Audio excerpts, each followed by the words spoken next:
we are streaming again. Playing a little bit of Minecraft. We're in Allthemods 7. And I was just doing a little bit of putzing around, and somebody asked me to start streaming, so here we are.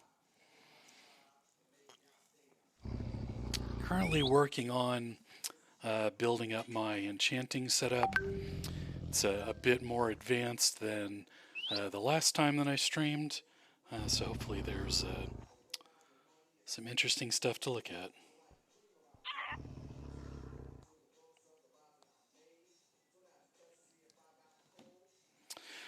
All right, so we are currently working on being able to get up Ender Dragon heads, because we need those for our upgraded bookshelves that we need to work on. Got one up there, but we're going to need more. And to do that, I'm having to augment my Mystic agriculture setup a bit. And that's requiring the creation of some additional machines. So putting together some stuff from Thermal Series. And currently I am trying to get the upgrades going for that. So need to make 8 of these flux linkage amplifiers. And that's where we are currently. So let's see, we need 16 electrum plates. I made 24 because that's how I roll. And then we need 16 of these lead gears. And that should let us finish making our 8 upgrades. And we'll just store those extra plates that I made. No big deal. Alright, so that's our 8 upgrades for these machines I need to craft. So let's get 2 of those machines going now.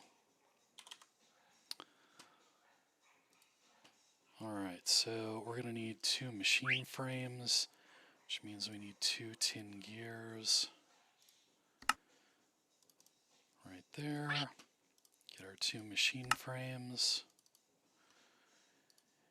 And we need 2 of these coils. And 4 of these gears. And there we go. So we got our 2 machines and our 8 upgrades. So let's go back up top. And these are the machines that I'm creating.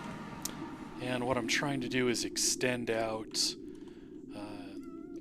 this set of machines. So we're going to have 4 of them. So we'll start by running our power cables. And then drop the machines on top. Let's see, we want input. Let's see, we want output, and we want input on top. There we go.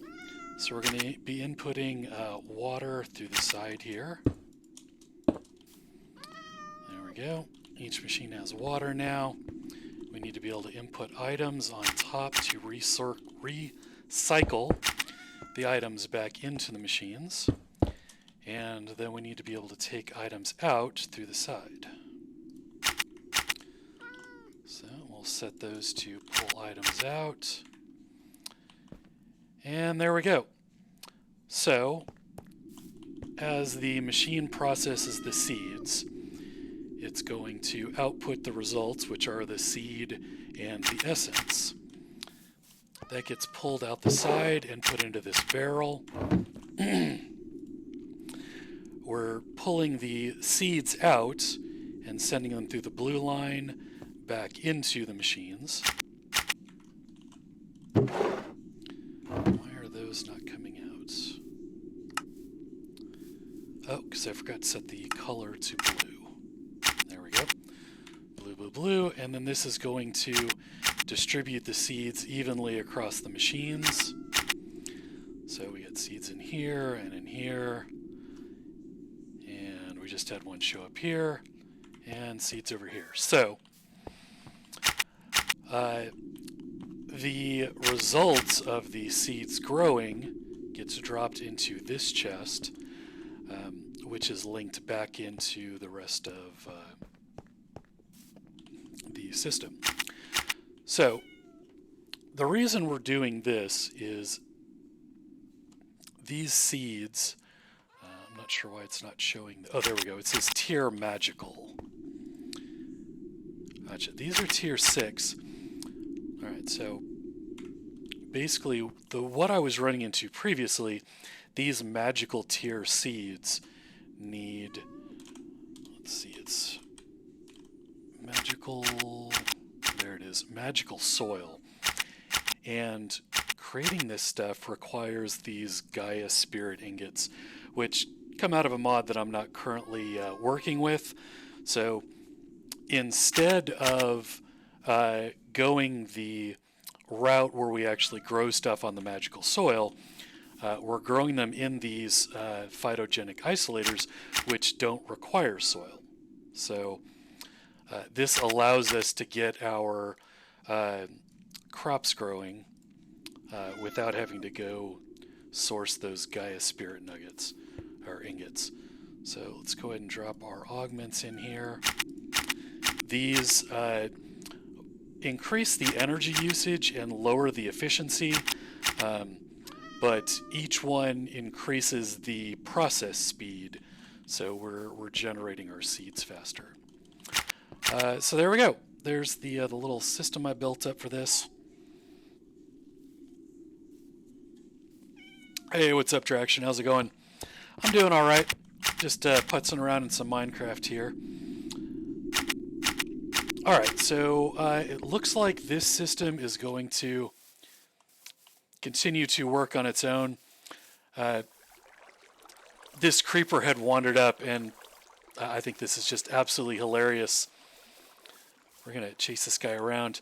I've got these slippers that I found in a loot chest when I was in a dungeon, and these little kitty slippers make creepers run away from you. I think it's one of the funniest things.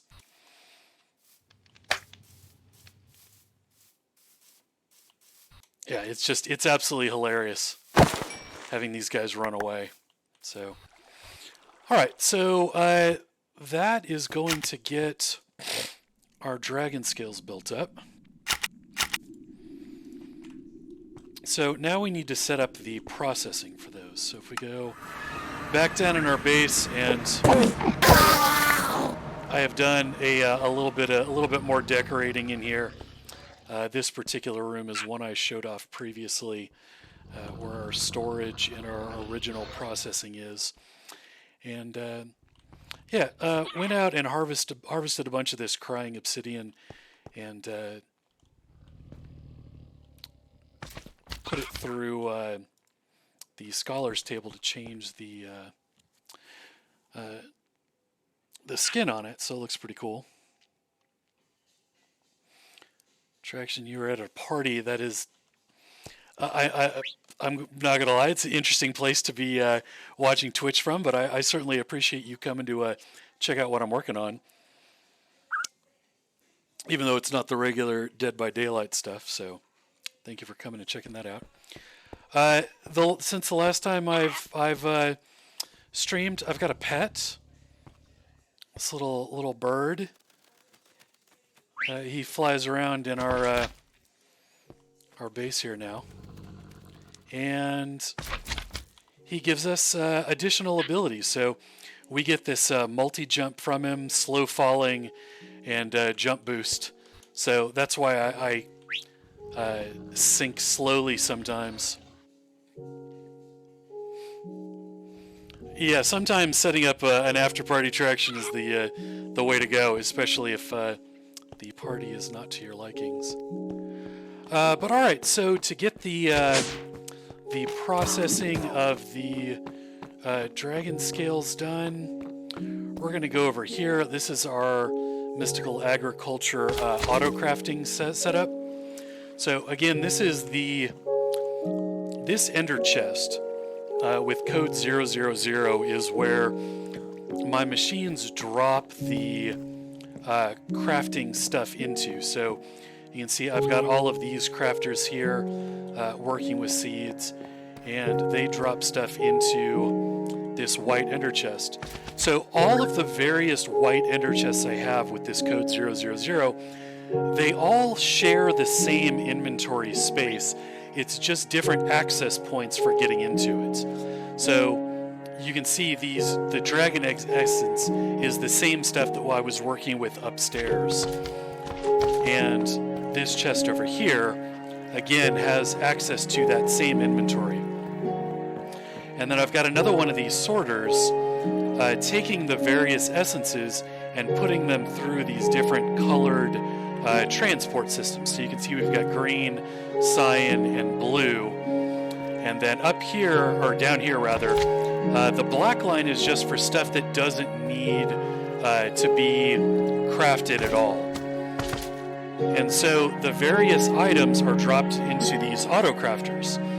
So this particular auto-crafter is only handling our ender pearl production. So again, the blue line is taking our ender pearl essence and dropping it in here.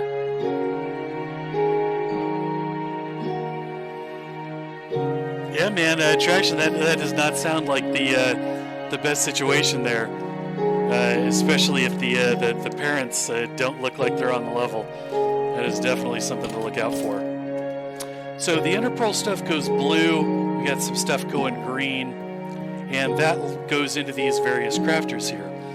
This one is assembling our various nuggets. It has 3 empty crafting recipe spots.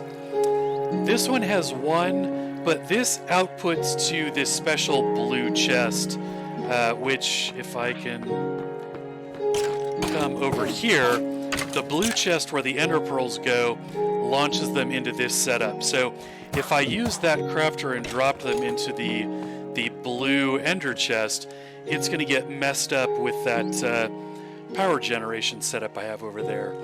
So I either want to output stuff to gray or yellow. Again, this chest is specifically taking uranium for a reactor I built. So what do I want to do here? I probably want to use that guy. This one is full. So really this is the only empty crafter. So if I open up an empty slot here, can I just, let's see, do we just craft these guys together? Whoa, what just happened? Did not mean to hit that.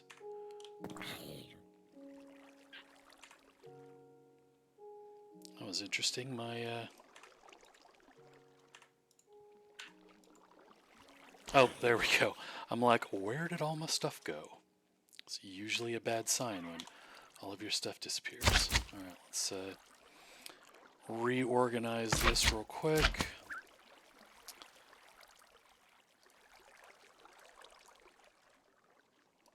Let's see here, where did I have everything? Weapons, and there we go. And we'll move that there. This guy was over here.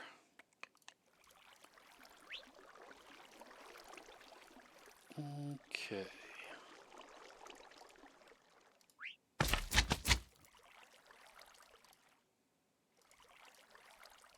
All right. That was a little weird, but I figured it out. Okay. So back to trying to set up this. That is not the recipe. So let's go back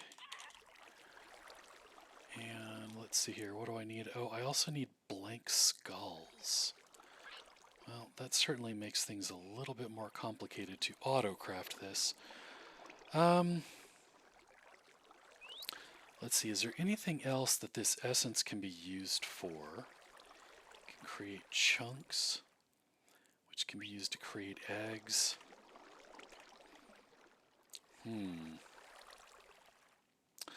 Maybe instead of trying to auto-process this stuff,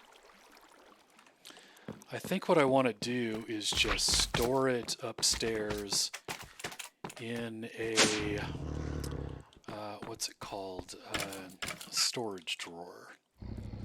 Let's grab one of those. Let's make an upgrade for it so it holds a bit more.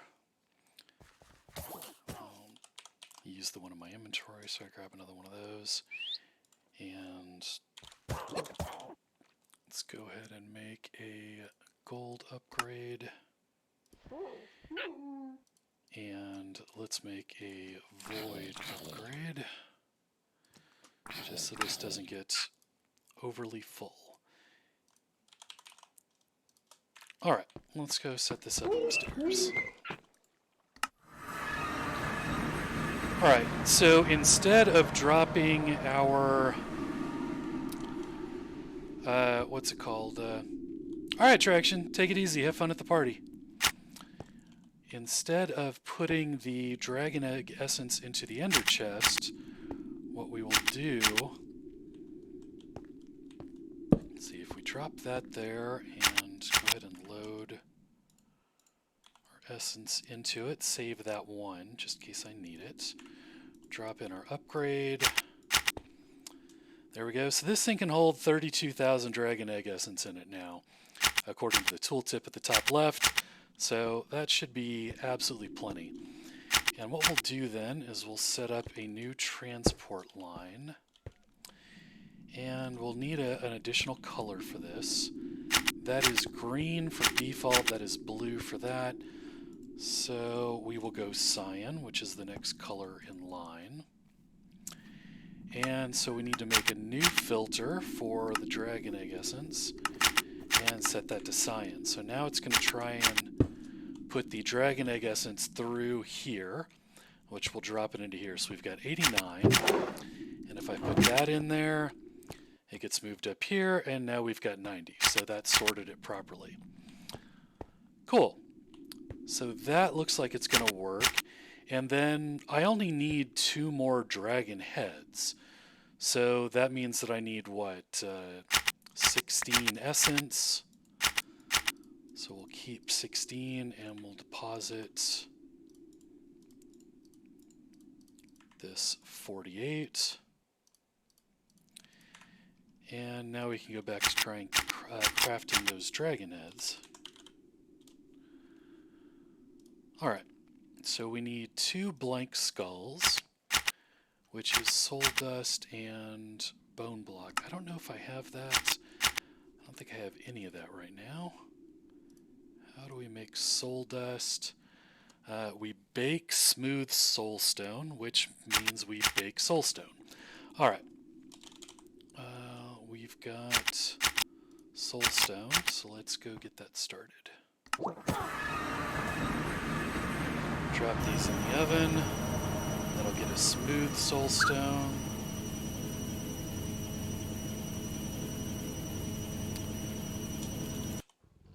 And then we'll take that out and we'll bake it again. And that'll get us our soul dust. Now we just need bone blocks. So we're going to need some bone.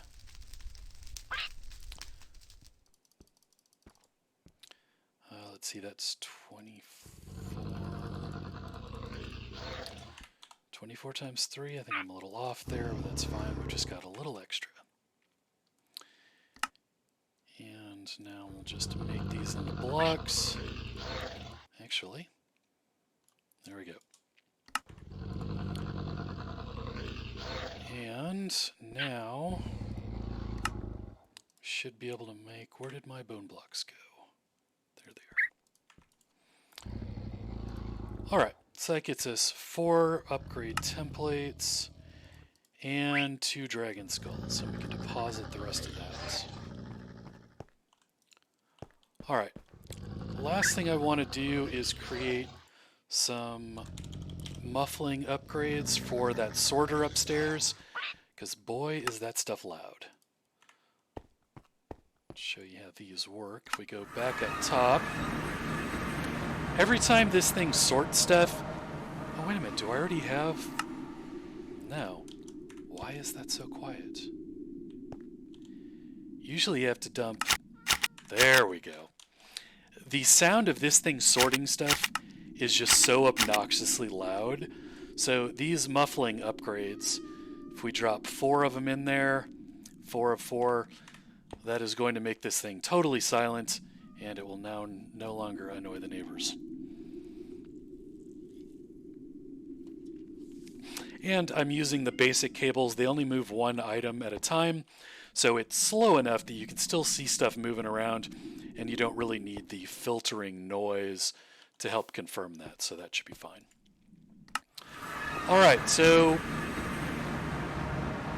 you know, I actually want to leave that dragon head on my wall, so I'm going to go ahead and grab 8 more of these. And then we can make the 3rd dragon head we need.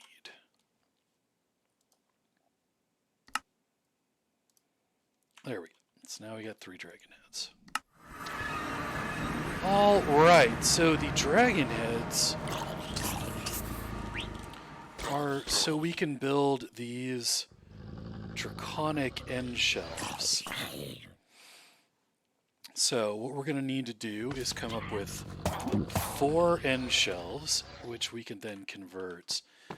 Let's go take a look at our current enchanting setup. So this room is kind of a work in progress. I did a lot of clearing out. I wasn't happy with how the roof came out. I'm definitely going to redo that. When I was extending this area, I ran into the little lake that's next to my base. So I decided to throw up some glass and just kind of go for sort of an underground look. I should have leveled out this terrain a little bit better. I was kind of hoping to get like a more organic look, which is why I left some of the original stone here and just kind of built around it. Not entirely sure how I like how it looks. It just needs a little bit of cleaning up, I think. But so this is our current enchanting setup. It's a bit much. It's way more pastel than what I think about when I think of an enchantment setup. But if you look at the tooltip towards the top left, we've really extended this quite a bit. The Eterna, Quanta, and Arcana I covered in the last video, but they're essentially the 3 different power levels of the enchanting setup. Eterna gives you your base enchantment power. Quanta provides fluctuation, essentially. So it can increase the power of an enchantment or reduce the power of an enchantment by its raw numbers, so by 78. So it's a huge swing in power level, but it provides less consistent enchanting. And then Arcana gives you more rarity to the enchantment. Some enchantments are more rare than others, and Arcana makes the rare enchantments show up more often. Then Rectification essentially counters the negative effects of Quanta. So like I was saying, that 78.5 will increase or reduce your enchantment power. Rectification makes it to where it only increases it. So we're increasing or reducing by 78%, but then the reduction is mitigated by 32%. So it increases by 78 or reduces by, 46. And then enchanting clues, we get more clues when we try to enchant things now. Do I have something enchantable with me? No. Yes, I'll just throw a wooden shovel in there so we can look at this. We drop that in. So now it shows me 3 of the enchantments that I'm going to get instead of 1. The default is 1 enchanting clue, and it would only show you the first enchantment, and any additional enchantments would be, somewhat random. Excuse me. But we're now seeing 3 enchanting clues. So instead of just seeing Fortune 3, we see the other 2 as well, which is pretty cool. And Actually make for a pretty good shovel if it wasn't wood. All right, so what we need to do then is we need to take this end shelf that I have built and convert it to a, let's see, did that go in my, it did. In fact, I will go ahead and turn off auto pickup for the moment. All right, so now we have a draconic end shelf. So we need to make 2 more of these guys. And so that means we have to make 2 regular end shelves first. So it's Endbrex, a regular bookshelf, Dragon's Breath, Ender Pearls. I spent quite a bit of time fighting the Ender Dragon earlier, so we should have, yeah, we've got quite a bit of Dragon's Breath. So we should just be able to pop out 2 of these. No, we got to make the regular end shelf first. There we go. Put those bottles back, and now we can make those 2. All right.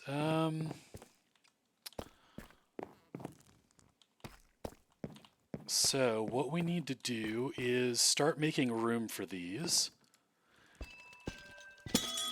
And I will start by popping off some of these amethyst crystals. You can see at the top left, the amethyst crystals provide 1.5% rectification. We've got something that's going to do a better job at that, so we're not going to need those too much longer. So pop a couple of those off, and we drop those guys in. So now our Eterna has gone from 33 to 42. Now we are trying to get it to 50, so we've got a bit more to go, but that took a couple of chunks out of it. Now I need to figure out what our next step is in maxing out our enchanting. And I have that somewhere, so we need 14 pearlescent, 3 draconic, 5 end rectification, 2 wither skulls, and 3 master sights shelves. Let's look at the master sight shelves. So that should be what this guy is already. So we need 2 more of those.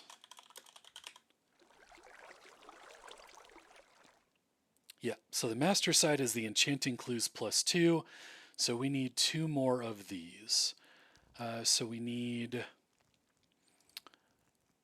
a shelf of sight. So we need 2 shelves of sight, which means we need 4 infused hell shelves, which means we need to make 4 hell shelves, which means we need 4 potions of regeneration. So let's head back upstairs to our enchanting setup, and let's make 4 potions of regeneration. Now I've already got 1, 2, so let's make 3 more. Drop the water bottles in there. Now I've got to see how we make, let's see here, the potion of regeneration. So that's a gas tier and nether wart. So let's get 1 gas tier and 1 nether wart.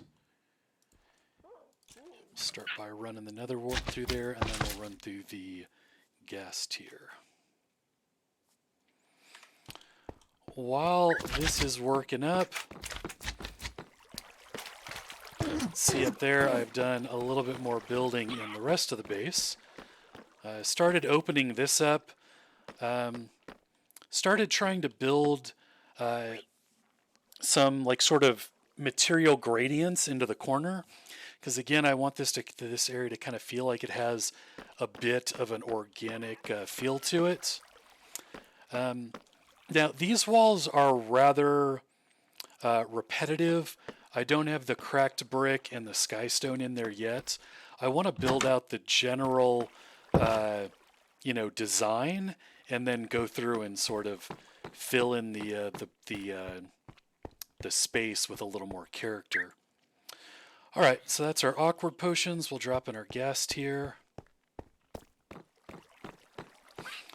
So if we look up here, I've just started hollowing this area out. I'm not exactly sure what I want to do with this spot here. I like the idea of there being sort of an overlook, which means I don't want a wall here, which means I probably don't want to bring this hallway all the way out to the end. So I've got to figure out how I want to terminate this hallway.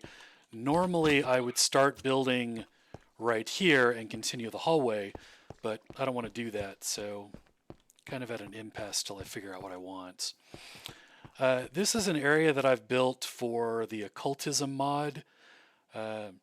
Honestly, kind of like how this came out. I think it's got kind of a vibe to it. There needs to be a little bit more decorating, but this is an altar for occultism. So working on that. Let's go ahead and grab our potions. These should be done now. Well, there we go. So, let's see. We have got 5. We needed 4, so let's put one of these back. Alright, so now we need to make our 4 health shelves, which are these guys. There we go. So, step 2. These need to be infused health shelves. So we have to go enchant these. So if we drop one in there, you can see we've got this infusion recipe. But it needs us to be level 84. And I think part of the issue is the way Minecraft enchantments work is they're based on tiers. See, this is the same enchantment now, but we only have to be level 68 instead of 84. So I think I actually want to lower this down a bit more. Alright, so now we can do it for 60, which I think is the lowest possible option. Start going through these. There we go. Alright, so that is our 4 shelves. And we'll just sit on these in case we need to do some more enchanting. Alright, so now we've got 4 infused hell shelves, which means we can turn them into shelves of sight. I need 2 potions of night vision and 2 spy glasses. Spy glasses are easy enough. I don't think we have night vision potions. Whoops, let's go make some of those.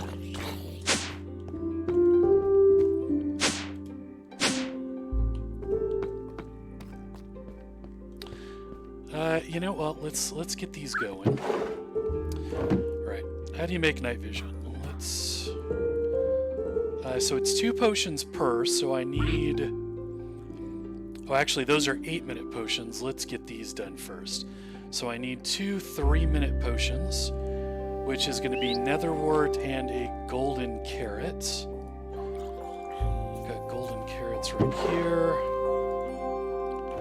Netherwort, I need 1, 2, 3. Forgot I'm actually going to be able to do this. Well, but then I'm going to...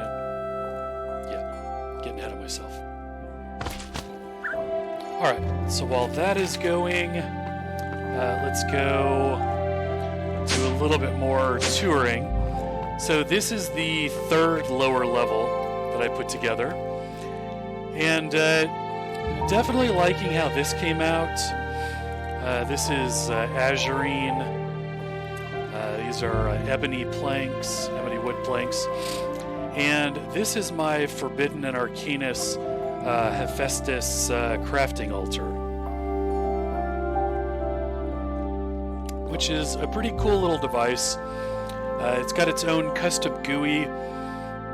It's got these 4 different, essentially, types of fuel that it requires. You've got to give it these this Oriole spirit, which comes in these little Oriole bottles. You've got to feed it souls. Blood comes through these little test tubes, and then sometimes you have to drop experience in it. These are what the little test tubes look like that you get your blood from. And the main reason I wanted is because you can craft these Eternal Stella, which make items indestructible. So if we look at the recipe for these, you can see we've got to add these XP orbs, stellarite pieces, and a diamond, and then we need 1,000 blood, 1 soul, and 82 Oriole. And then you hit it with this gavel, and la-di-da, you've got your Eternal Stella. It's a pretty cool little setup, and we'll come back and look at the rest of this stuff in a minute. Alright, so our potions should be ready to go. We'll drop in our golden carrot. And the elevators make it really easy to move around quickly. This is a temporary setup for the Power mod. If we go in here. Power is a mod that's built around generating power, and it's got all of these special it's got its own energized steel metal, and then it's got these Niotic crystals, spirited crystals, blazing crystals. If we go into here and we take a diamond, grab a couple of these and drop it in this box, these rods are going to inject power into it. It's incredibly fast, but it's 300,000 forge units of power, and it turns it into these crystals, which you can use to craft other stuff. So this is rather temporary. It's not the most attractive setup in the world, but I'm able to generate stuff so quickly for it. I don't even know if it really needs a permanent area. I don't know. All right, so we've got our 3-minute night vision potions, and we can go back to trying to build our shelf of sight. All right, that's 1 and 2 shelves of sight. Next up is the masterful sight. So we're going to need 8 blocks of emeralds, which is easy enough. And now we need 4 8-minute potions of night vision. And that just, you take a 3-minute potion and drop some redstone in it. So we've got 1 3-minute potion. It doesn't really matter. Potions come out in batches of 3, so I'm going to have to make a 9 anyways. So I think we'll just leave this as a 3-minute potion. And just make 9 of the 8-minute versions. So we'll need 2 more nether quartz, or nether wart, and then 2 more golden carrots, and then 3 redstone. There we go. So we'll go here and we'll drop in our carrot, and that will get us our potions, and then we'll drop the redstone in them to increase the duration. So a little temporary setup for that. Again, you know, the lake, interestingly enough, has a floor to it, and then there's more lake underneath it. And again, I just thought this looked really cool. You can see the strips of azurine, which is what this material is. That's this blue material there, along with calcite and deep slate. It looks like some tuff. Anyways, it's just a pretty cool area. And then this setup, I currently have, well, I guess it's not totally paused. I am growing nether bananas from these netherwood saplings. These bonsai pots, you put an axe in them and it automatically cuts the tree down after it grows. You put a hopper into it and it will spit out the items that it harvests. You can see this is an elite transporter, so things move very quickly. And then the final upgrade is this beehive upgrade, which is what lets you get fruit from it. So these nether bananas are used in some crafting recipes. So essentially, all of this stuff is being pulled out through these pipes and put into this storage unit, which displays all of the stuff that I've gathered here. And that's where we're getting these nether bananas from. And then extra stuff that I'm not using, I'm just dumping in here. One of the issues with modded Minecraft, if you have something trying to add items to an inventory that is full, it causes a lot of lag on the game. So if this inventory, which of course is linked to these, gets full, and one of these pots is trying to deposit stuff, like these netherwood saplings that there's no room for, there's nowhere for those to go. So if this thing ever gets full, it creates a lot of lag. So whenever it gets to the point where I don't need more of the item, I'm just I pull the axe out of here and drop the axe over here, and that way it stops cutting the tree down and it doesn't generate more lag. So anyways, that's what's going on down here. Oh, while I was building this, I dug into what was essentially a dungeon, for lack of a better word. And again, I like showing off the sort of organic stuff around my base. So I threw some glass in there so you can actually see into it. I think it's kind of cool. And there's more room to expand over there that I haven't dug into yet. All right, let's drop redstone in. Those are 3-minute potions. This will make them 8 minutes.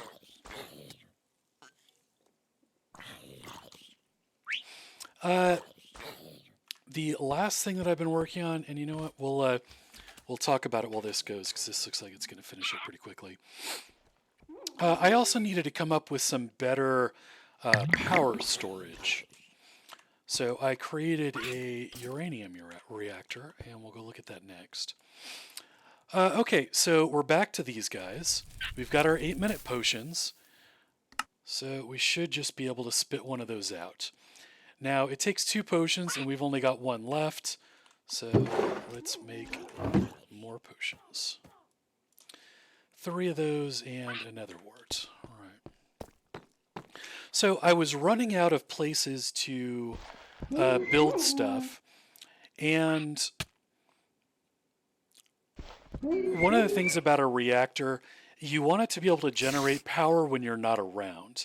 And in order for it to generate power when you're not around, you've got to force load that area of the game.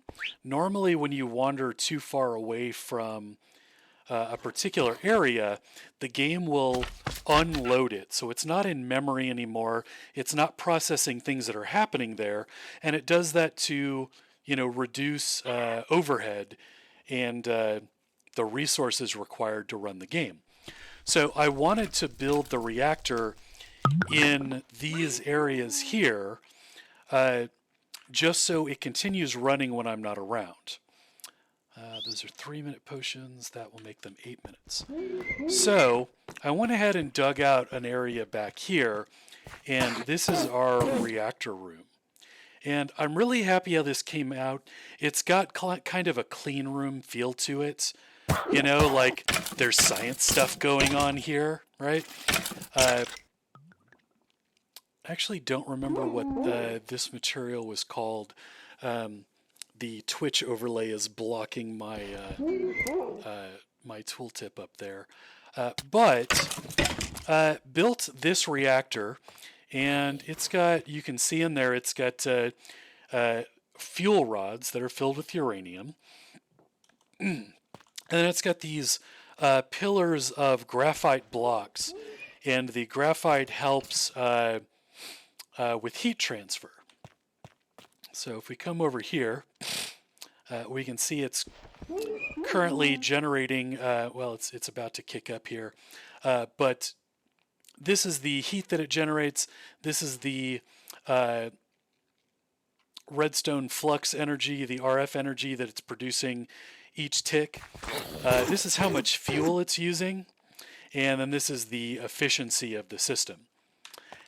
And so back here, I've got a little wireless modem and a computer hooked up to a touchscreen. And so this is showing us how much the control rods are engaged, how much energy is being stored inside the reactor, how much it made in the last 20 milliseconds. Not very much. It's turned off at the moment. And then we've got some controls here where we can shut it off, and just a little bit more detailed information. I think this would fit better if I built it out one more set, but it's already a relatively large screen. So if we go up on top, these are actually the tops of the fuel rods. So you can see where the fuel rods are laid out. The spots in between them are the graphite rods. And there are graphite rods in these two sections also. It's just up here at the top, we've got input and output. So this is our output. Our spent uranium is in the form of these cyanide ingots. And this is our buffer for uranium. So when we were looking at the crafting setup earlier, I have 4 sets of uranium seeds that are building uranium ingots, and the uranium ingots get dumped into this chest where they wait here to be consumed by the reactor. And that back there in the corner is our computer port, which is what's hooked up to that display. And then over here is our power buffer. We don't want the reactor running all the time because it ends up burning a lot of fuel. We want the internal buffer to be there when we need it. And so this is a battery wall that holds 320 million forge energy. The internal buffer only holds roughly 22 million. So this holds 320 million, so quite a bit.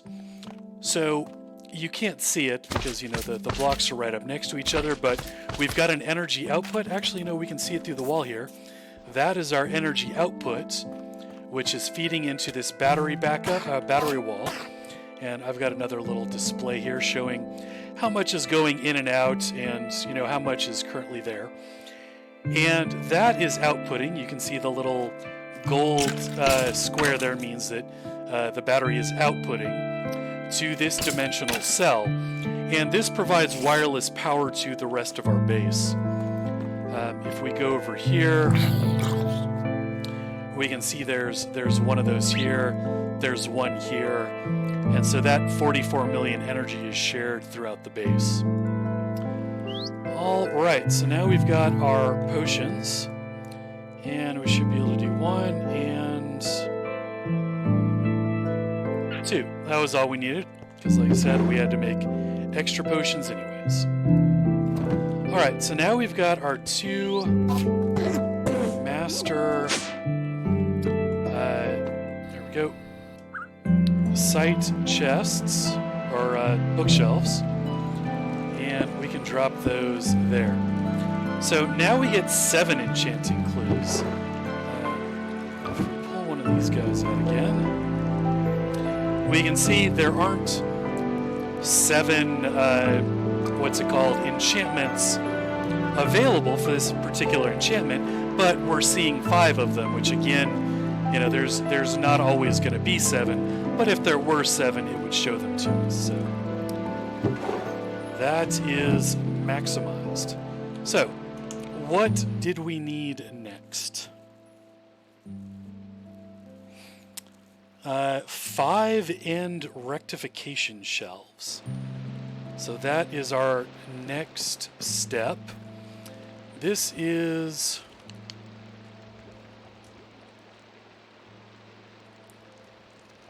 Right, so that is a 20% rectification already. So we need... Can we get to it that way? Yes. All right. Yes, so the 20% rectification is the end fused one, which is what that is. So we need to make 4 more of those. And let's see if we have what we need. No, we need the shelves of Hellbound rectification. And for those, we need the Seabound rectification, which needs infused sea shelves, which needs sea shelves. All right. So is that, do we need 4 then? Let's see. So we need 4 of these. So we need 4 of those, and 4 of those, and 4 of those. Yes, so we need to make 4 sea shelves. Do we have any currently? That is a crystalline sea shelf. So let's start by creating 4 sea shelves. So we need 4 pufferfish and 4 water bottles.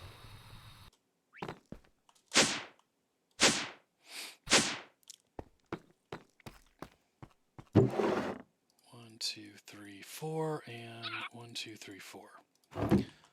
All right. Click through all of these guys. And 4. Got it. All right, now I'm pretty sure we need to go infuse these.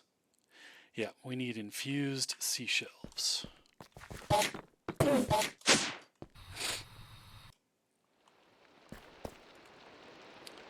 So if we drop those in, it's 1, 2, and we're going to need to get more XP.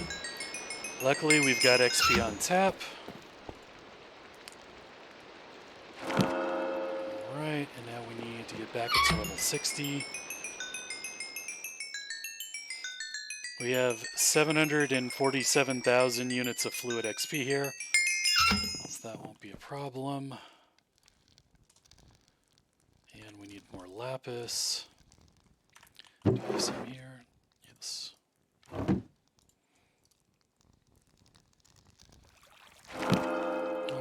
and let's just grab some more lapis real quick.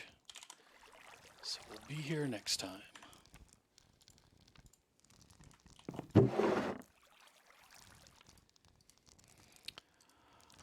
Okay, we've got 4 infused sea shelves. Which means, there we go. Ah, honeycomb block. That is something I don't think we have. Yeah, we need honeycomb block to progress this further. All right, I am going to take a break for a couple of minutes and I'll be right back and we will figure out honeycombs.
All right, we are back. Honeycomb. Got to figure out honeycomb. I had always meant to get into bees and bee farming, but never got around to it.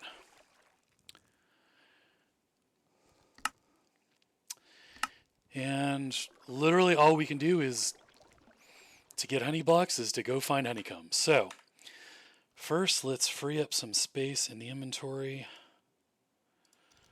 Drop those guys. Let's see, put those into main storage. Those can stay there for right now. Let's go drop the excess potion stuff off.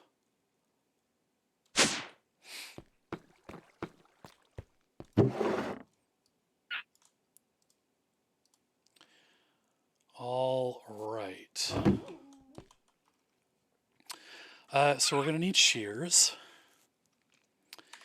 And I think what I will do for... Oh, that's not what I meant to do. For shears is we're going to make some through silent gear so that they have a bit more durability. Silent gear is a very cool gear crafting system, which I have used on most of my other tools.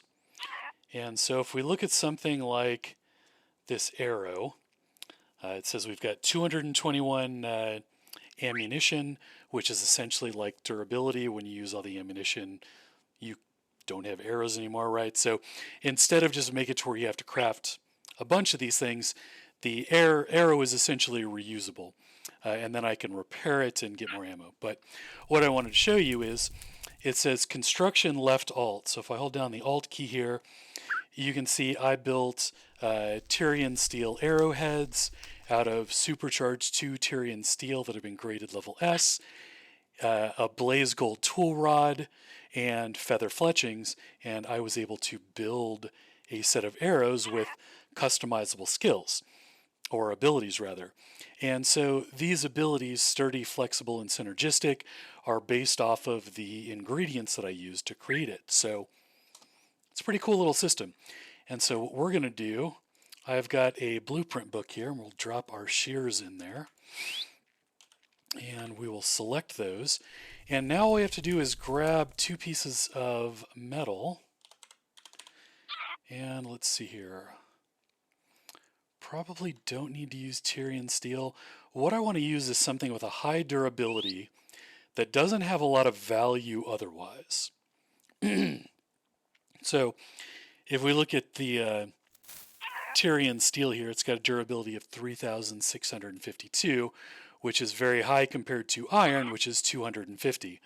But Tyrian steel is also expensive and good for a lot of other stuff. So I am going to hover over these real quick, and I'm going to try and find something with a lot of durability that otherwise I don't care about too much. Let's see, 480, 1024 for compressed iron, that might be a good bet. Because the main thing is I don't want to build shears that are going to break too quickly. Oh, and we get a ton of durability by grading and star charging the material. This normal Enderium is only 1200, but this graded and star charged is 1950. So maybe what I'll do is I'll just grade up some compressed iron. Actually, crimson steel is 3938. That's not bad. Oh, but again, that is graded and star charged. But yeah, I can do that. What is that? Grade A. Let's do that. Let's take 4 of these, and this is a material grader, which has this tier 3 catalyst in there, and it's going to examine the ingots and assign a rating to them, which is essentially their quality. So it's triple S as the best and D as the worst. And then if we look at the durability of these, this one's 2760, 2520, 2640, right? And we get some really good ratings out of all of these. What was the rating of the one that I had here? This one was an A. That one's also an A, so we'll use those two. And we'll, actually, I try not to put the graded stuff into my storage because it doesn't stack with the ungraded stuff. So I've got a special chest here where I'm staging things. All right, so this one is star charged. I just need to go star charge that one. So they are similar quality. So we'll go back up top. And the stuff up here is still not attractive. I still haven't spent any time making this look nicer. But this altar with its little pillars and Tyrian still end caps is what does the star charging. This gains power when it's subjected to starlight, and there's a buffer of power there, and it's just going to use up some of that power to star charge the metal. And I'm using a tier 2 catalyst currently, which is why it's star charged 2 and not 3. But my stint with the Ender Dragon earlier should make it to where I can get level 3 catalyst. That's on the to-do list. Okay, so now we've got our 2 grade A star charged ingots. And again, I didn't have to use the grade A. I had better ones, but again, this is going to be shears, and I just don't care that much about shears. I want them to have a lot of durability, but I didn't need to use the best of the best. So these shears are going to have a durability of 3937, which is plenty. All right. What else do shears need to be crafted? You need the shear blades and a tool rod. Let's look and see what we have for tool rods. We've got quite a few. A lot of times I will craft some and then not use it because they don't end up doing what I want them to, or you can go back and upgrade things. For instance, if I grab just a generic zinc tool rod, and let's take this shovel and drop that in there. Now if you look at the output, it shows the zinc tool rod as being part of the construction, whereas here it shows a lead tool rod. So essentially it lets you swap out one tool rod for another. I'm not going to do that right now, but that's why I have a lot of random tool rods laying around. So again, I want something with a good durability. Now you can see this one has a durability of times 0.97, so it would actually reduce the durability, which we don't want, and it has bonuses to harvest speed and projectile speed, which we also don't want for shears. So I want something with a durability bump. I don't think a harvest speed reduction would be the worst thing in the world.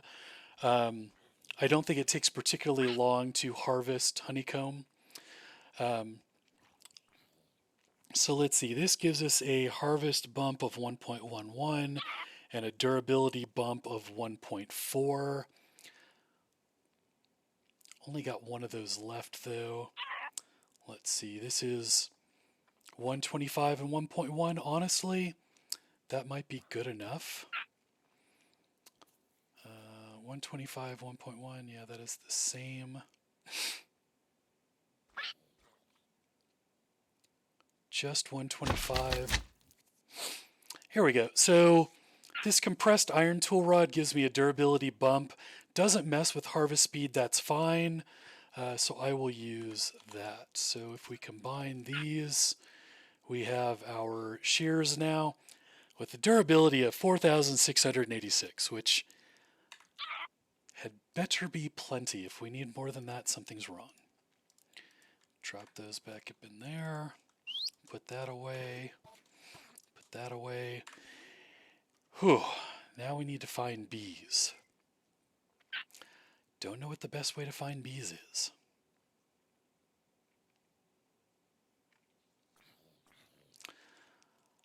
Let's see here. I think what we're going to do is we're going to go in search of beehives.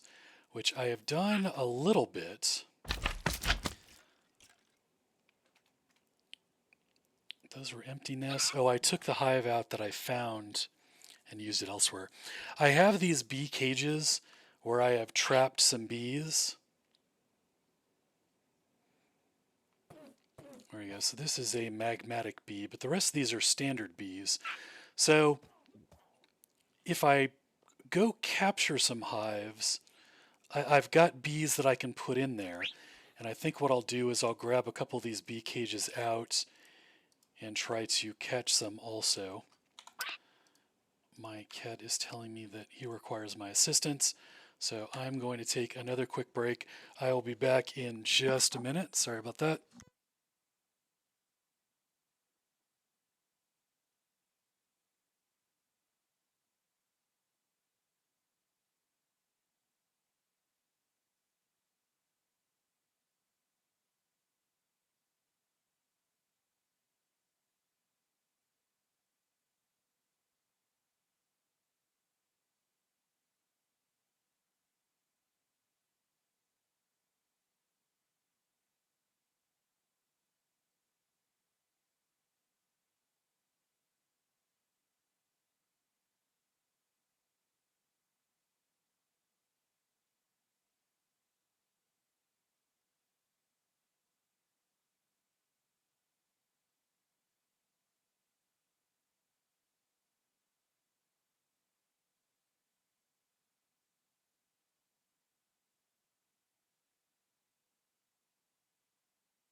All right, sorry about that. During the summer, my cats love to spend time out on the patio and escape the air conditioning. So I get to ferry them in and out the door over and over again. Okay, so how to find bees.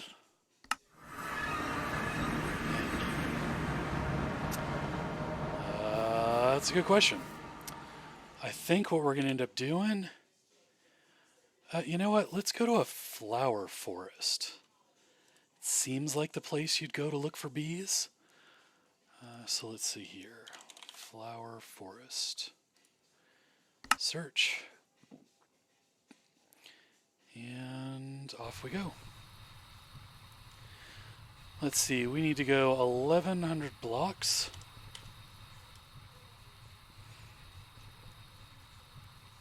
Turn on the speed. We're coming very close to outrunning the world. And here we go. Go ahead and slow back down.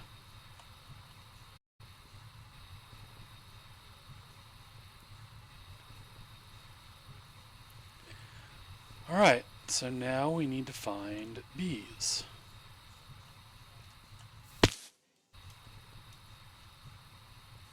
And hey, what do you know? Some bees. All right, so first thing that we want to do is catch our bees.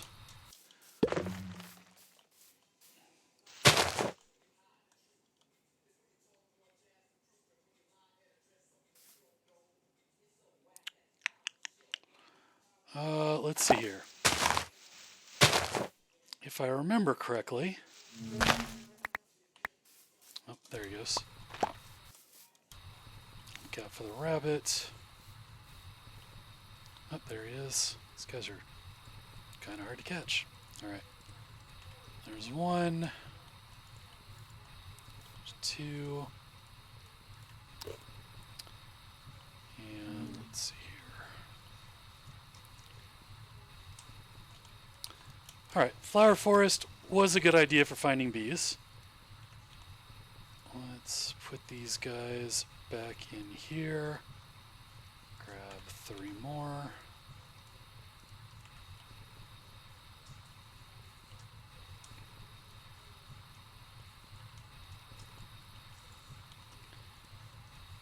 Grabbing bees. I'm worried that if I pick up all the bees, I'm not going to be able to find the hives anymore. So let's take the leaves off of the trees where the hives are, and hopefully that'll help me find them. Seems reasonable.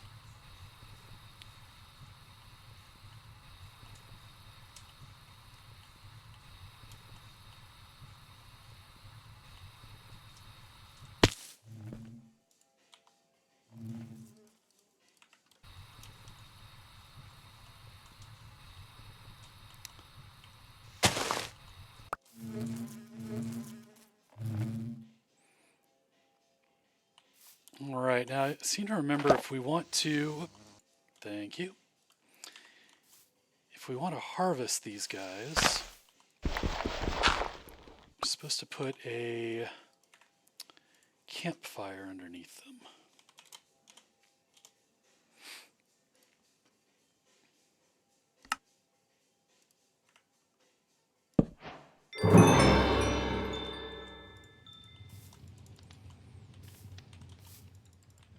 But because the little holes are dark, we can see that there's no, what's it called, honey in there. So I will just use Silk Touch to pick up the nest. And there we go. And then I guess we'll just take this tree out, just so we remember that we have picked up the nest.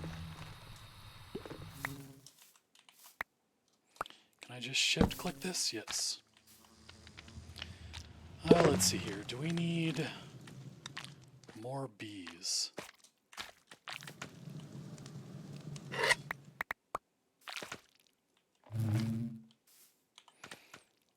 Alright, we actually have some honey now.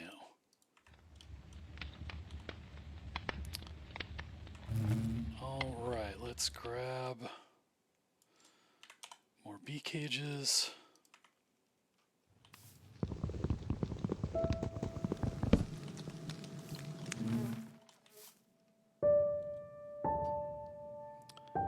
Let's see here, I gotta free up a little bit of space.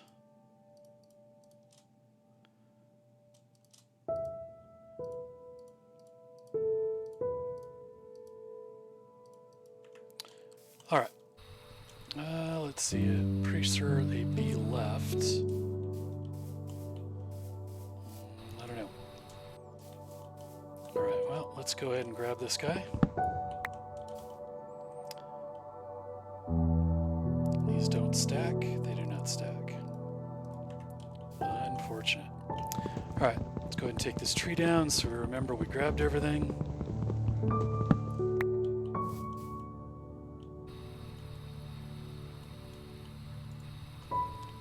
Grab our bee friend.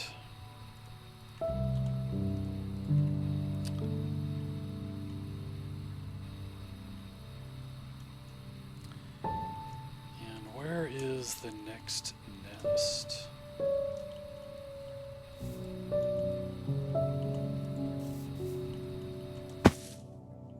There's one. All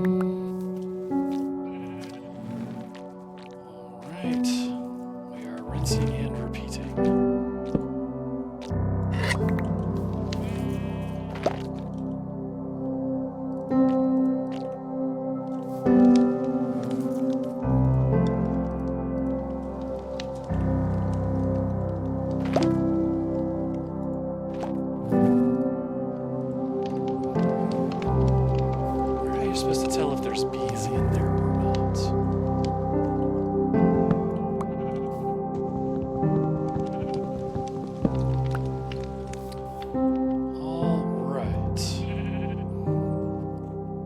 honeycombs. Need to do better than that. We needed, was it 4 blocks for each one? Yeah, we need a lot of honey for this. That's a surprising amount of honey, actually.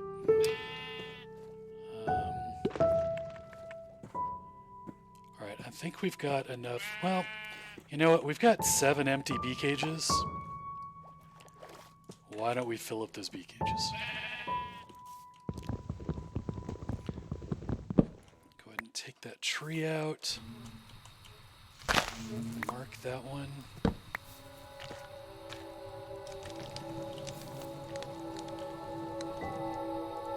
Put that guy away.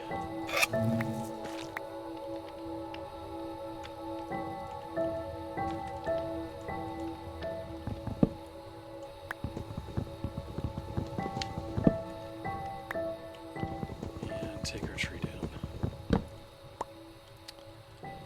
Okay, I see. Oh, there's another bee and there's another beehive.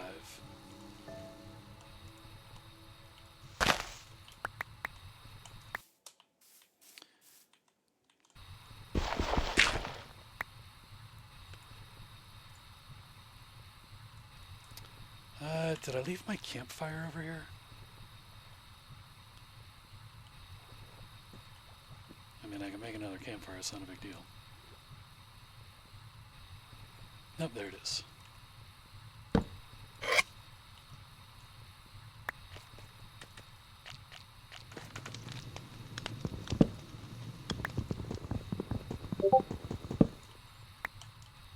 Right. Got a lot of bee nests at this point.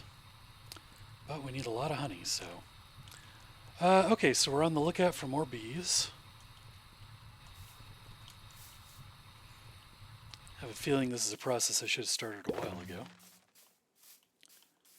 There's our nest.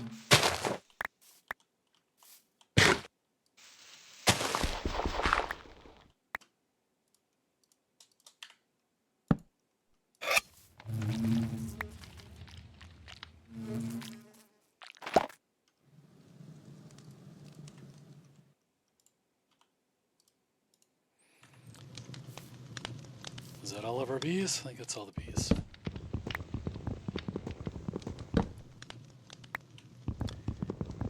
And we'll cut our tree down with our campfire. Makes sense. Okay. I think our bees have all gone to sleep. So we'll grab our sleeping bag and we will do the same.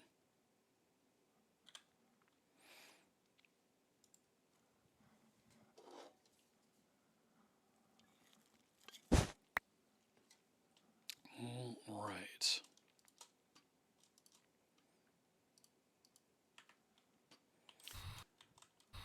I see bees. Oh, it's actually one that I forgot to finish.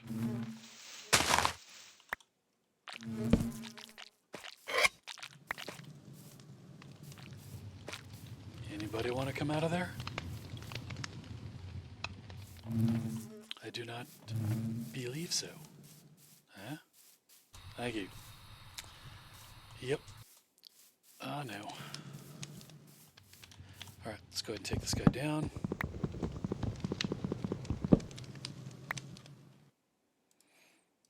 We're filling up with beehives.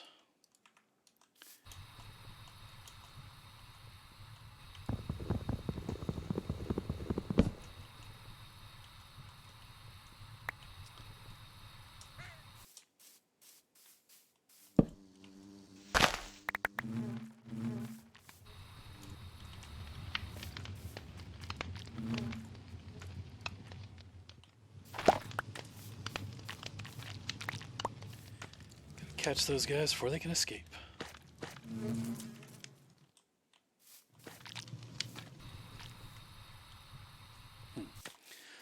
All right, let's get our honey. Wow, it sure does eject that stuff fast.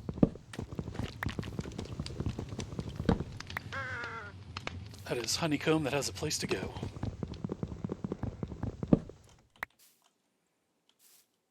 Honey droplet particle effects, I guess. All right. we need 2 more bees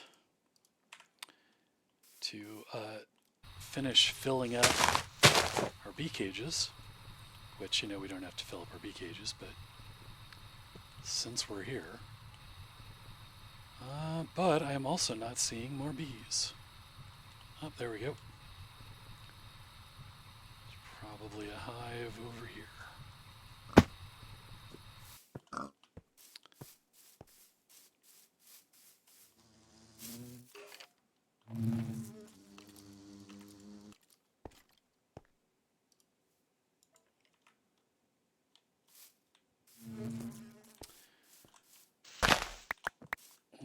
Okay, let's get our campfire going.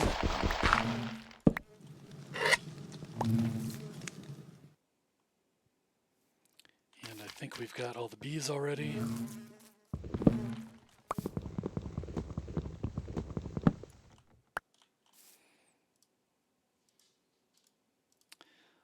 Not gonna lie, this is a bit of a tedious process. We are almost at 3 blocks of honey. So we still have a bit of a ways to go, unfortunately. Alright, more bees this way.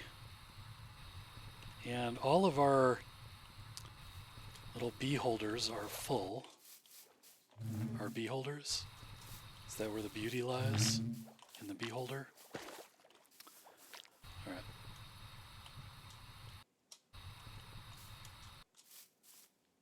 See bees, I do not see beehive.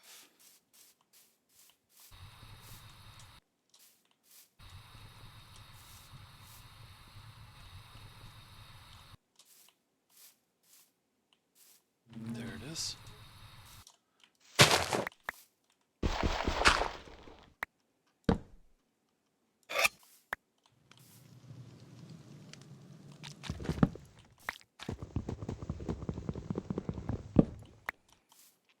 All right. 27. All right, I think at this point I'm going to stop destroying the hives and just grab the combs from them, because I don't think I need this many beehives.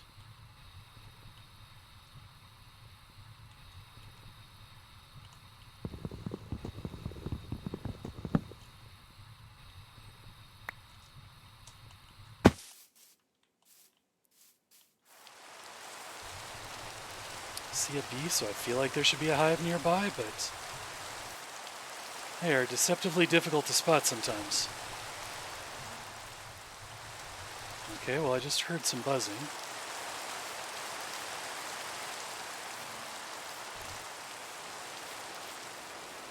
There it is.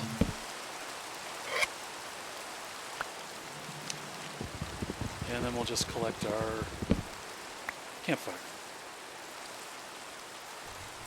All right. I think we have pretty much wiped out this flower forest.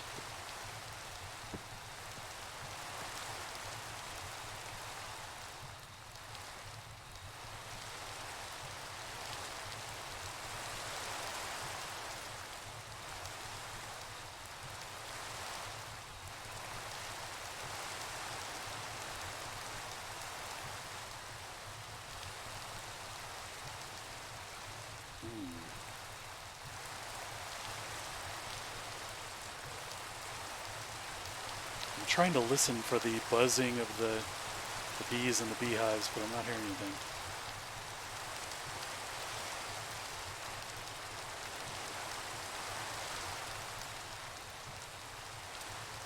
That might be it. Let's see if there is... There's also this Sunflower Plains. The thing about the Nature's Compass is it's really nice to be able to find particular biomes. The problem is if you get to one of those biomes and you need to find another one, it suddenly becomes a lot more difficult because you can't just tell it to find another one. It's going to continue trying to find the one you're currently at. Oh, hey, and look, we got some ruins here. Probably a ground spawner.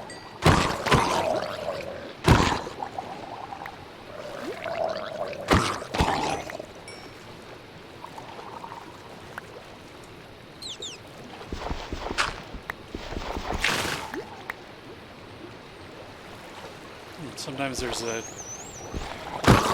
chest in these. Didn't see them though. Yeah, a lot of dudes hanging out there though. Alright, so what I think we'll try and do is just get far enough away that it doesn't want to try and send me back to that flower forest. This is not the best solution, but it is a solution. Got a hex array village here. And meaning to figure out what more you can do with these, but they're pretty well designed structures. I haven't been to this one before, which is why all the guys are still alive, but alright, let's try using our compass again.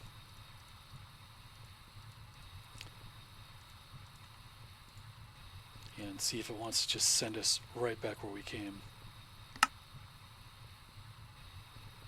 Yeah, it looks like it wants to send us right back where we came. So we will keep heading this direction for a little bit. Oh wow, two of them, like right next to each other.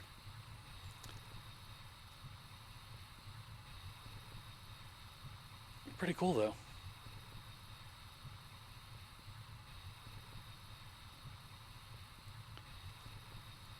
And so the map takes a little longer to generate here because these are brand new chunks that have never been explored before.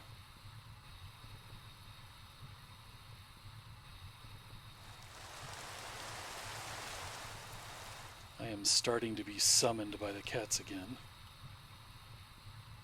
It's actually a pretty cool basalt barrera. It's an interesting, what's it called? Biome. I haven't seen one of those. Witch huts. It's a shame they didn't do more with those. There's really not a whole lot of interest in those.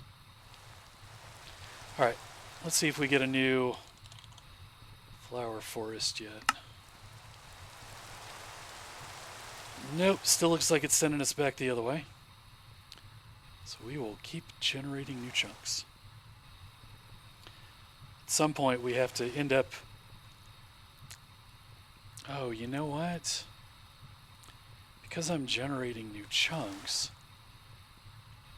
unless I pass through a flower forest, the closest flower forest is always going to be behind me, because it doesn't know of any others. It's kind of a bummer.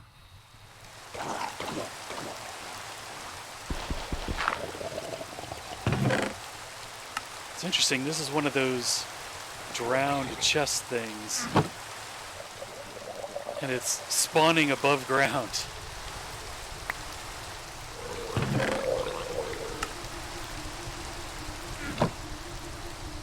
Well, we just had a blood moon start rising. So we're going to have a lot more mobs spawning.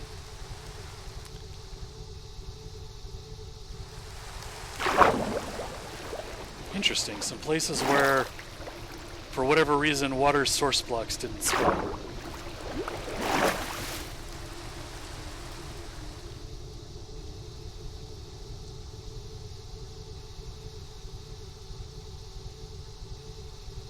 So at this point, my ability to find, what's it called, honey is going to be a bit restricted unless we go back to the base and start trying to set up some honey automation, which is probably what we're going to have to do. I think it's unlikely that I'm just going to randomly fly over to a brand new flower forest.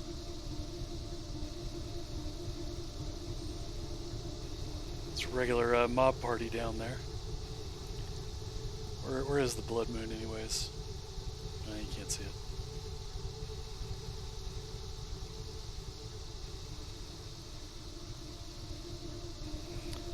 Oh, that's cool. There's an underground mine shaft here.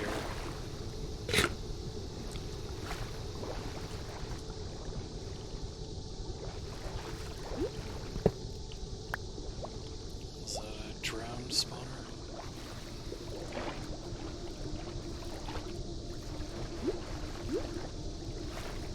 I don't know if I'm going to want to spend a lot of time swimming around in here. The loot gets a little repetitive in these areas. And I'm probably just going to end up breaking a whole bunch of spawners and not doing anything else. And it looks like I'm too close to that aquatic temple anyways, so yeah, we're just going to head back to base. Use our warp stone. And we're back up.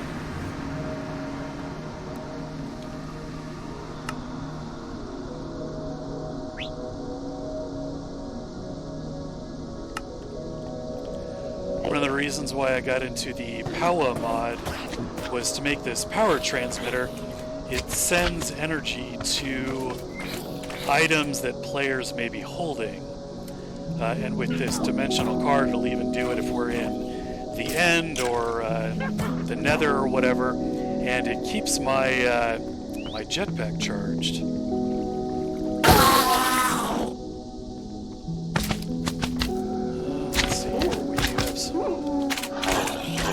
Drops that we have to deal with. I'm just going to dump those into my the sorting system for my mob grinder. All the stuff that comes out of that mob grinder, I can just dump in here and it will sort it for me.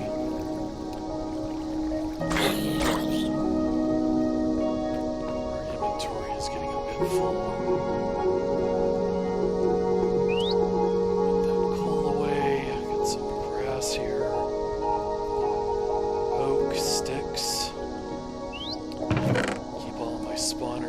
Chests. I've got a lot of spawners. Yeah. Let's see here. Some mob heads. Just clean this up real quick. I'm gonna get rid of some of this stuff.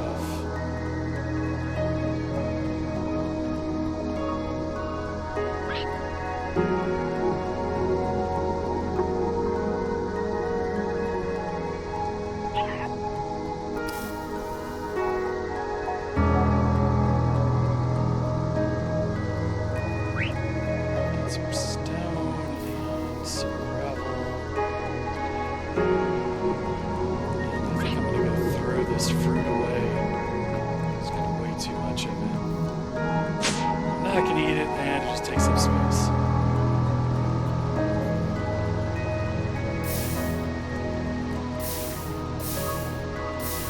Best way to get rid of stuff, throw it into lava.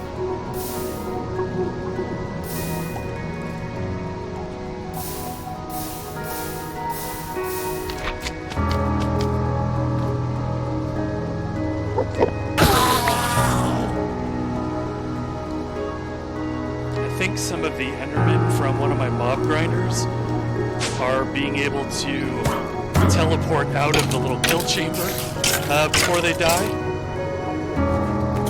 which is why I've got them roaming my base all over the place.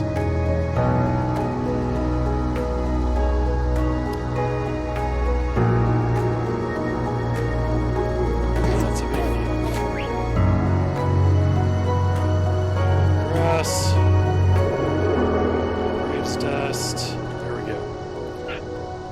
All right. So now we need to build a place where we can set up our beehives.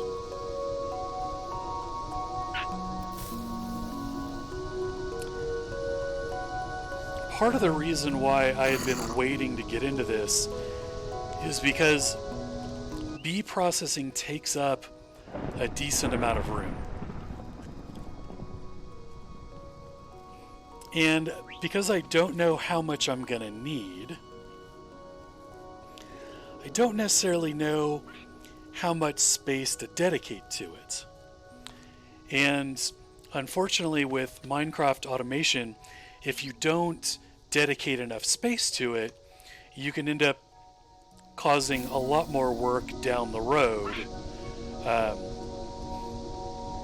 because you've now got to break everything down, expand the space, or find a new space, and then set it back up again. So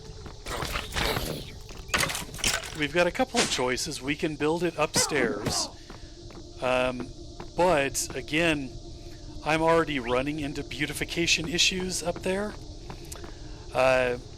So I don't necessarily want to add more to it before I start addressing those. There's not enough room down here for bee processing unless I want to break out this wall and then start extending the base that way. There's not enough room over here. I could start digging this out. If I wanted to dig out this way, I could build a room where I could essentially build more smaller rooms where I could house my bees. Because essentially we want, if we get into bee automation, and let me just show you what this looks like. There are a lot of different types of bees. And like if we look at diamond bee, there are actually bees that will produce diamonds for you. And the way you create a diamond bee is you get an ender bee and a lapis bee to mate with each other. Right? And you produce a diamond bee. Well, how do you get a lapis bee? Well, you have to mate a blue-banded bee and a redstone bee together. Well, how do you get a blue-banded bee? You find it in tree nests.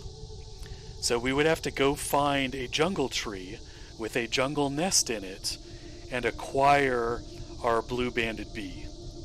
But that's just the blue-banded bee.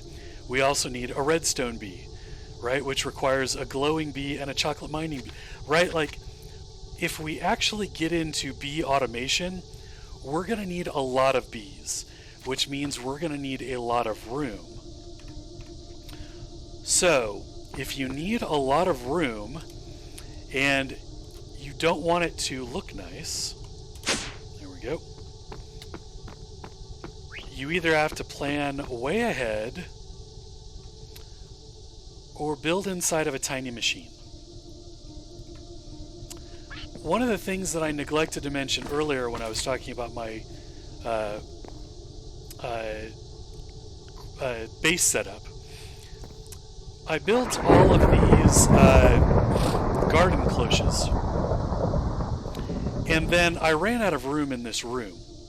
And so what I did was I built a compact machine. Compact machines are basically pocket dimensions. And so this is a giant, I think they call it, compact machine. It's, what is it, like 11 by 11? 1, 2, 3, 4, 5, 6, 7.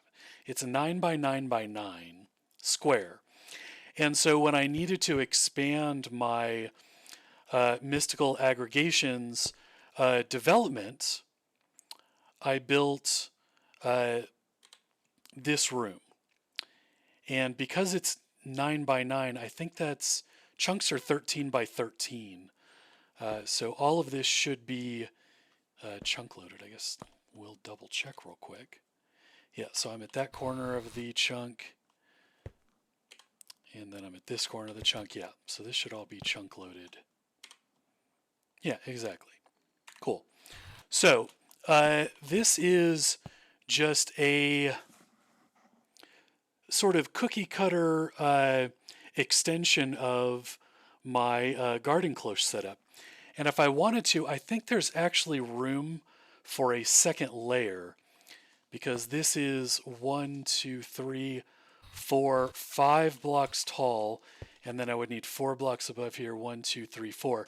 So yeah, I could actually create a second layer of garden cloches as well, if I decided to expand this further. I don't think there's room in the middle. Yeah. So I think what we're going to end up doing is create a additional tiny machine or a compact machine and do our bee harvesting inside of there. And so our bees will live inside of the compact machine, and the honey will be harvested from there, and then we will pipe out the results of that harvesting. Whether it's going to be the honeycomb blocks and the honey bottles, or whatever else we may end up generating. And that stuff will get dropped into an ender chest, which we can then access from outside of the machine. So I think ultimately that's going to be our process here.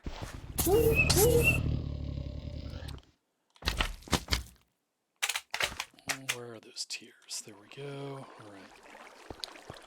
So I think ultimately what we need to do is build another compact machine. I'm going to take a minute or two to step away, and I'll be right back, and we'll get started with that.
All right.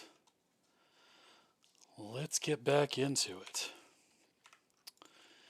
So,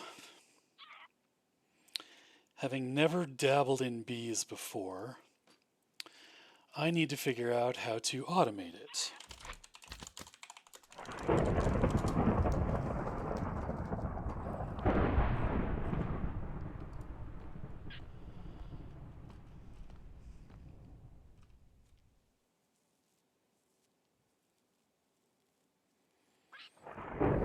Alright, so it looks like we can use a hopper to pull honeycomb and honey bottles out of the beehive. So at the bottom level, we need our removal device, and then we need our beehive, and then we need whatever they're going to flower off of. Alright, I think I know what I'm doing. So first,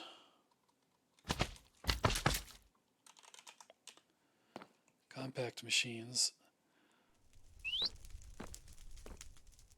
Let's see, I think I used a large for the crafting stuff.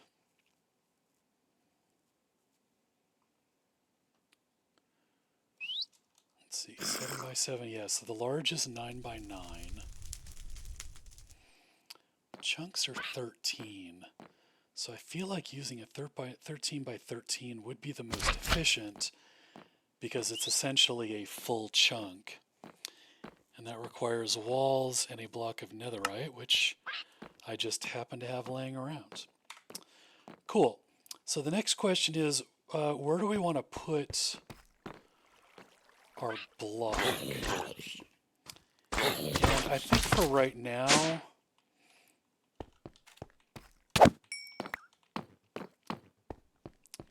I keep ending up with mobs wandering around in the base, and I think it's because there's essentially an entrance right here that I haven't decided what to do with yet. But I mean, it's not like it's challenging to deal with them. So I think what I'll do is I'll just drop this guy here for right now. I should be able to move the block without having to worry about what's inside of it, so it shouldn't really matter. All right, so let's think about what we're going to need here.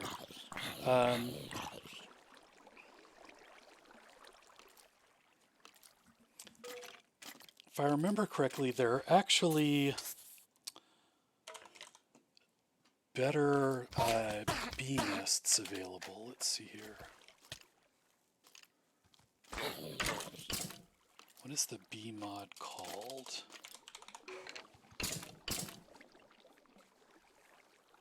Productive bees. All right.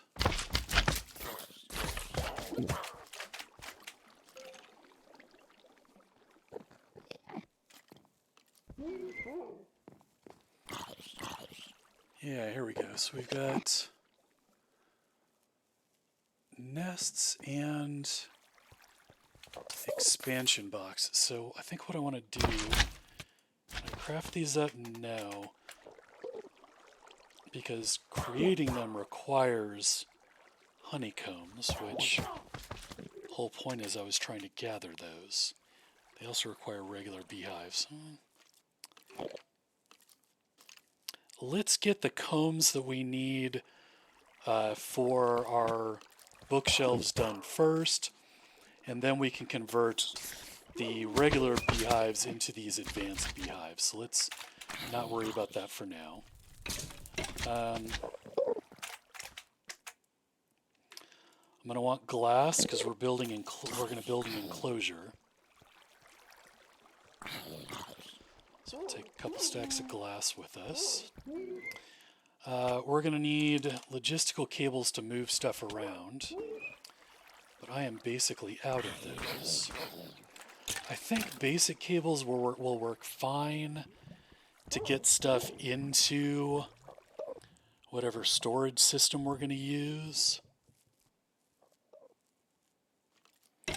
And I think to start with, we'll try and get all of the... Oh, you know what? It should just be bottles and honeycombs. So we can make a drawer. So if I go 1, 2, 3, 4, and 1, 2, 3, 4, 5, and do that. Oops. Isn't that right? Oh, no, those are supposed to be chests, aren't they? That's what I'm thinking of. Alright, let me grab some chests. Alright. Yep, that's what I was looking for. We can have all of our honey and honey bottles, honeycombs and honey bottles get deposited into these drawers. I will grab upgrades for them so they can hold more. Oh, actually no, because this is going to be temporary. Eventually I'm going to drop them into a dimensional chest and move them that way. So let's just keep one of those and we'll put those away. But we need the logistical cables.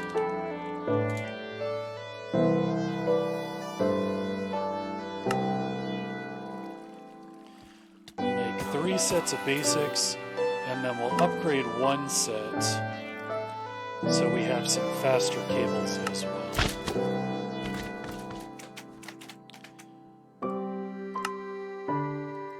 Alright, so we got 2 sets of basics and 1 set of ultimates. Yeah, I don't think we're going to need the ultimates, but just in case. So I'm hoping that the logistical transporters are capable of pulling the items out of the beehives. It's possible that we need to use a hopper, but I can always make hoppers when we get in there if we need them. So let's see what we can do. So we're going to have to build this with a lot of verticality.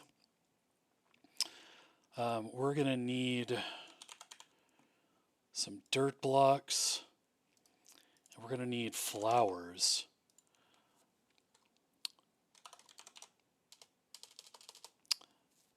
Hopefully we have flowers.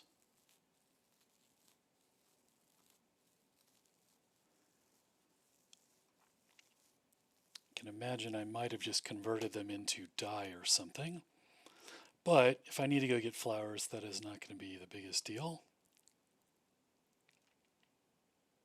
I wonder if I have the ability to craft flowers with any of the random doodads I've picked up.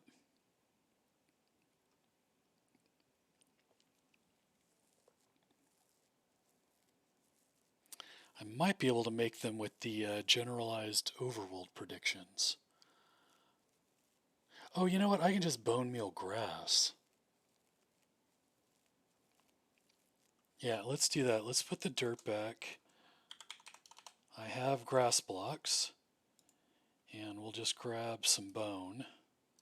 And we'll do it that way. So, on the bottom level, we're going to need our logistical transports. So if we start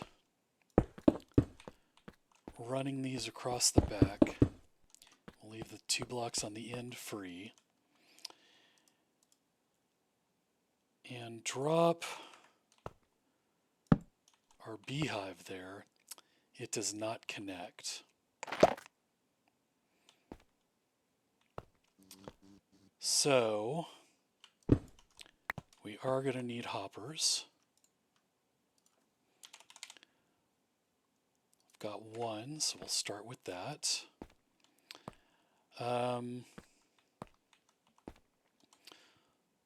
So what we will do is we'll make a barrel. Got 1 here. And we'll put a barrel in between 2 hives, so that each hive feeds into the barrel. And then we can use logistical cable to pull the items out of the barrel and put it into the final storage. So if we do that, we can put down a grass block. I don't think I have any empty bee cages. Rather not have him flying around, but he can't go anywhere. And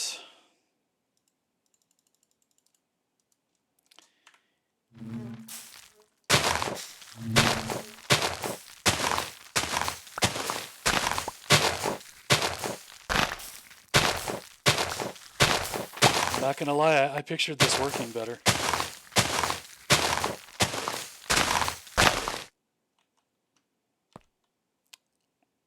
And I broke the grass? Okay. Alright, so that did not go as well as I hoped. Let's see if I can use these generalized predictions for anything.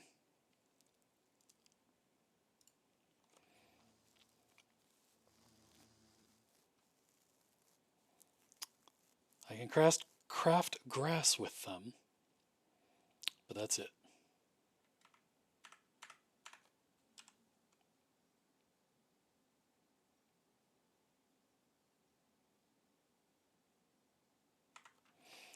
Looks like I've got a disk space issue I have to deal with also. Let's see here. So how else can I get flowers without running around looking for them? We will take something very basic and just look at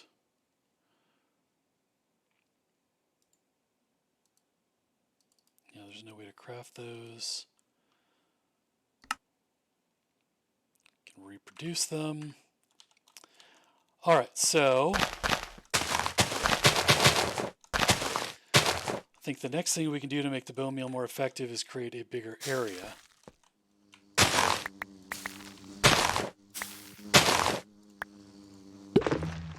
Seriously? I am not having a lot of luck making flowers here.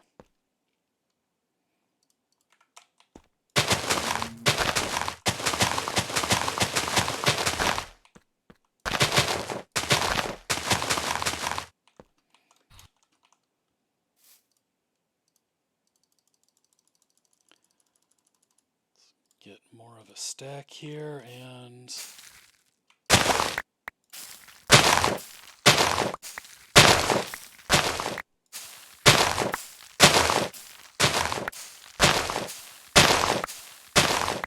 I would swear this used to make flowers. I'm not going crazy, am I? All we have gotten so far is seed.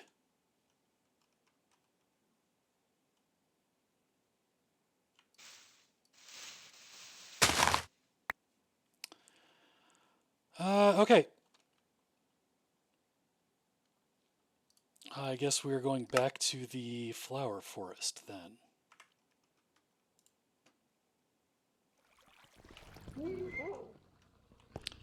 Alright, so we get out our nature's compass again.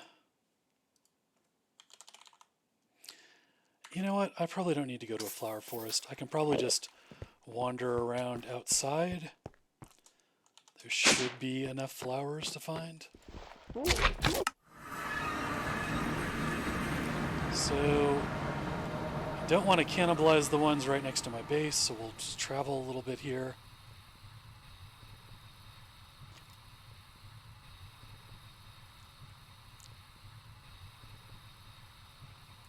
Cool, I've been meaning to come by here and swipe some stone from this guy anyways.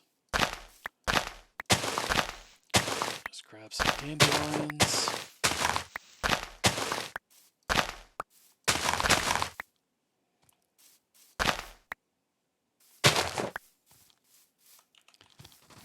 Wow, what do we have going on here?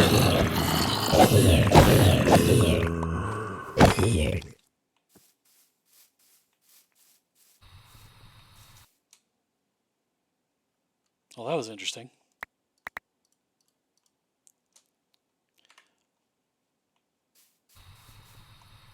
Not gonna lie, I was expecting a little bit more than just a single wave of dudes there, but here we are. Okay, so is there any stuff I want to grab here? I mean, I am here for dandelions.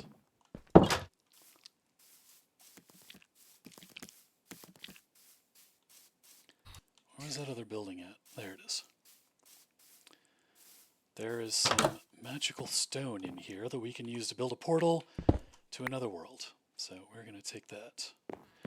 But, just occurred to me, I'm supposed to buy the lighter from this guy also, so let's wake him up and do that.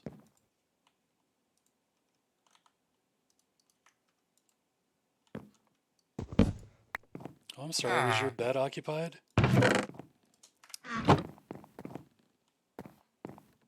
Alright, so we need 8 emeralds and a book. And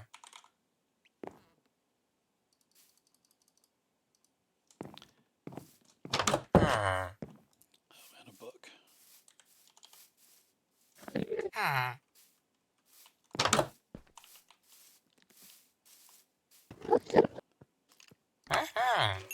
Take the lighter and the book. Alright, so we got some flowers. Let's grab some more. We don't have a lot of flowers.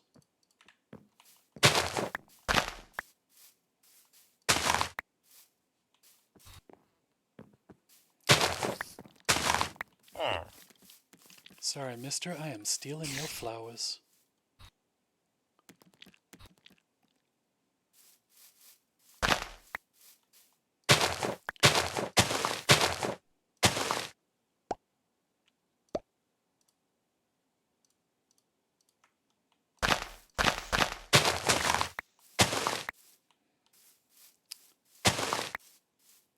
Alright, let's grab a few more and we should be good.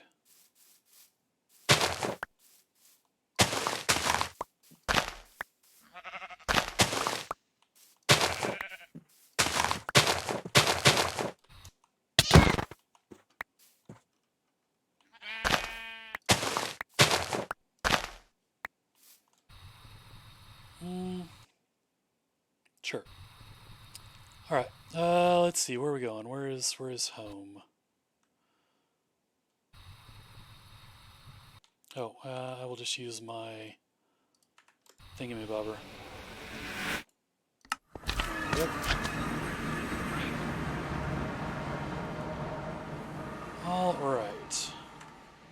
Just had to go out and run a couple of errands, no problem.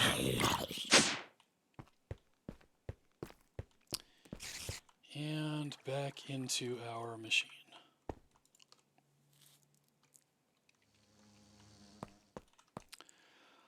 Okay, so if we take a grass block, put it there, and then get some dirt blocks. How big of a spot do we want to give the bees? I figure we want to build it for 2 by 2, which means this actually needs to get moved over.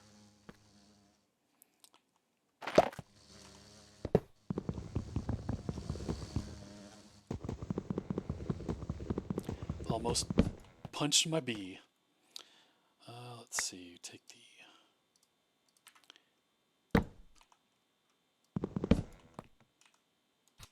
Okay. Now, that means our barrel goes there. Our hopper goes there. And our bee nest goes there.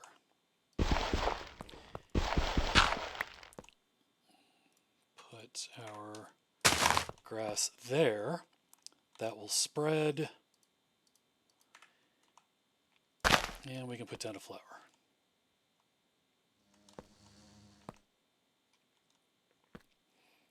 Now we want to wall these guys off.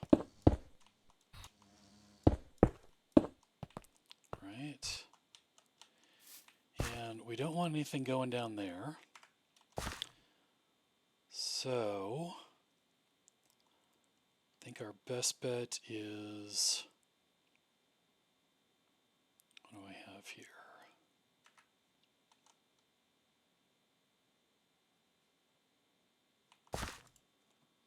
Don't have a lot of dirt. I don't want to waste that. Let's just grab a stack of stone.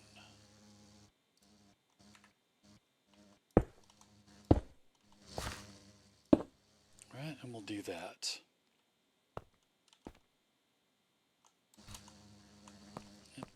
get on in there. All right, and then we can glass that off.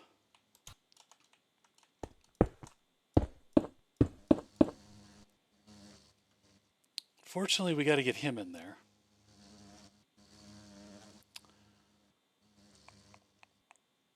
What is the best way to do this?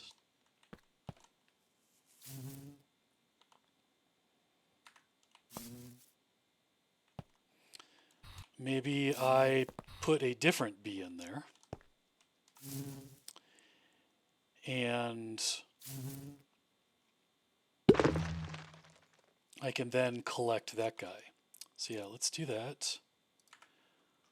Open this up. We'll grab just another adult bee. Then we can break our glass, deposit our bee, and put the glass back.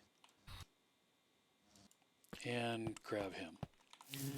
All right, so we should have 2 bees inside of our enclosure and working on this nest now.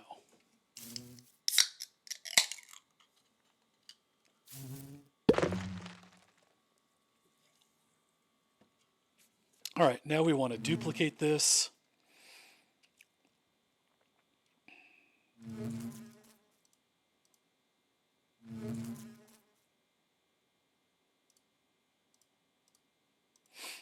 Free up a little bit of space. All right, so we want to duplicate this, so we're going to need another hopper. We're actually starting to run low on iron. Did not think I would see the day. And then we need oak. Really? Are we finally almost out of oak too? Apparently I'm going to have to get to work. All right. So we will make 8 chests, and then we will make hoppers.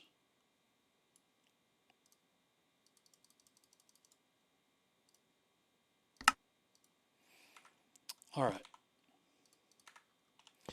So now what we'll do is we'll put another hopper in here, and we will repeat our process.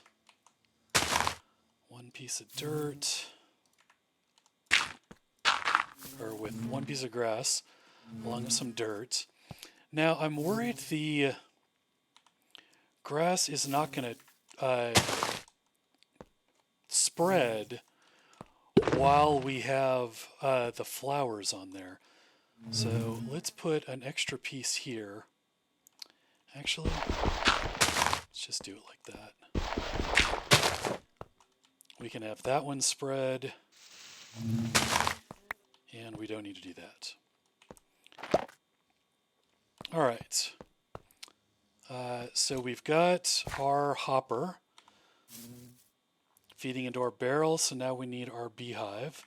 But I'm not going to put the beehive down until I get the enclosure finished. Going to need a temporary block here.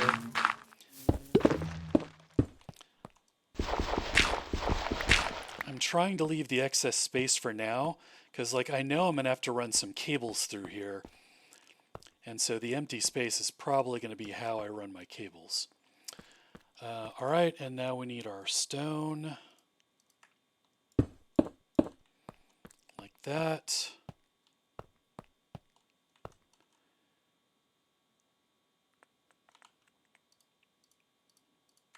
And then we do another temporary block. All right, so now we can put down our beehive. And I should get our bees ready. Oh, I also need to put down our flower. Flower will go there. I guess let's put the beehive down first, in case there are bees in it. Don't think there are. So let's grab those. Let's get ready to close that.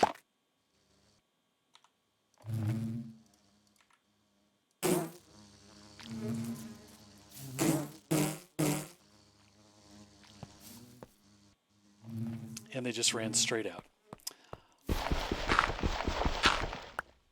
I have faith they will go back. Maybe they ran out because they were getting hurt. Yep, that is probably it. And of course, they are trying to get at these flowers that they can't reach. Oh, that's hilarious. Okay, so what we will do then is we will build our hole up here.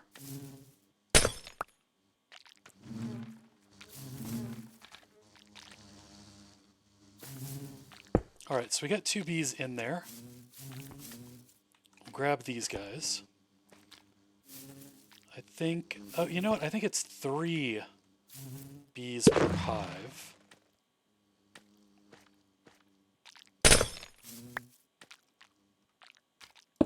So, let's go ahead and drop another bee in there.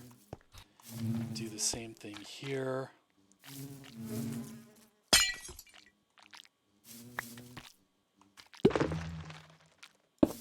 There we go. All right, now if this is working, it is not working. Okay, so it looks like the instructions that I was viewing then are incorrect. You can't just hopper the stuff out. I seem to remember you can do it with shears and a dispenser. Maybe what it is I need to build the advanced bee cages for that.